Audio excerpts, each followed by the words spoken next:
আসসালামু আলাইকুম সুপ্রিয় দর্শক, সবাই কেমন আছেন? আজকে আপনাদের জন্য নিয়ে আসলাম দারুণ মজাদার একটা রেসিপি, ডিম ভুনা।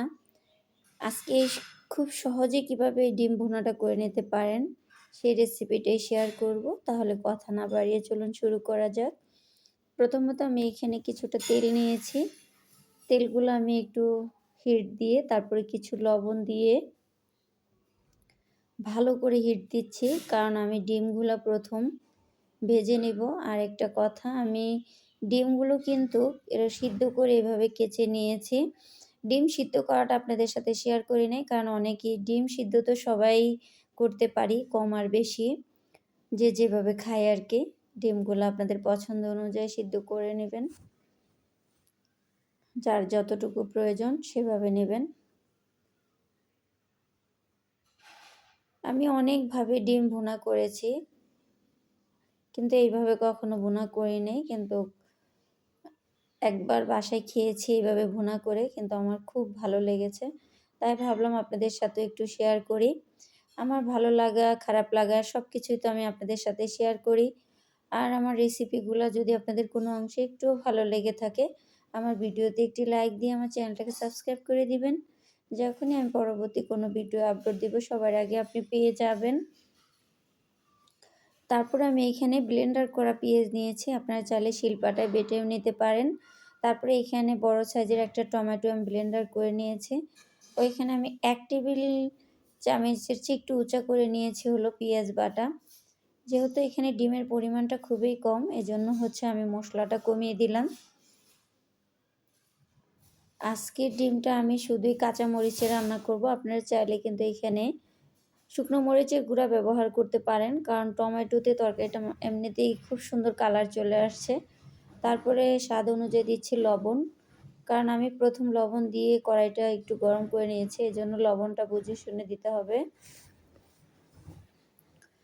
তারপরে এখানে দিলাম ১ চা চামচের একটু কম রসুন বাটা, ১ চা চামচের একটু কম আদা বাটা।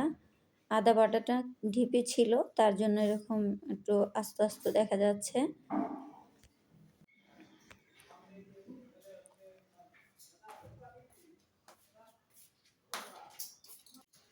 তারপর ১ চা চামচেরও একটু কম নিলাম হলুদের গুঁড়া।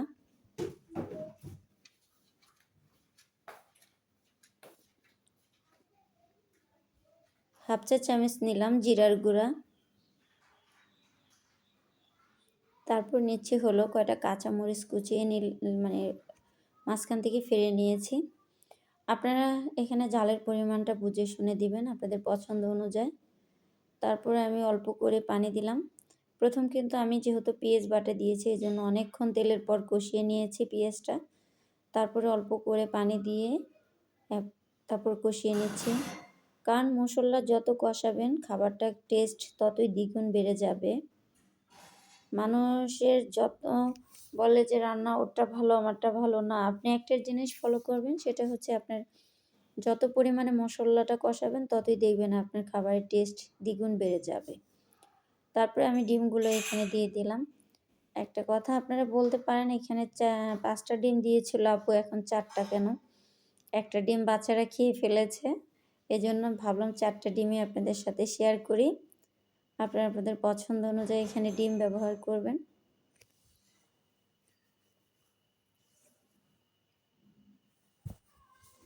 তারপর আমি অল্প করে পানি দিয়ে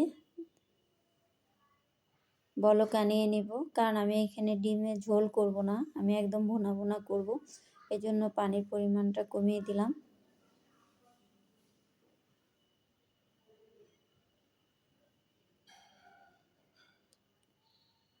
তারপরে এখানে একটা তেজপাতা, তারপরে ২ টুকরো দারচিনি, একটা এলাচ দিয়ে দিলাম।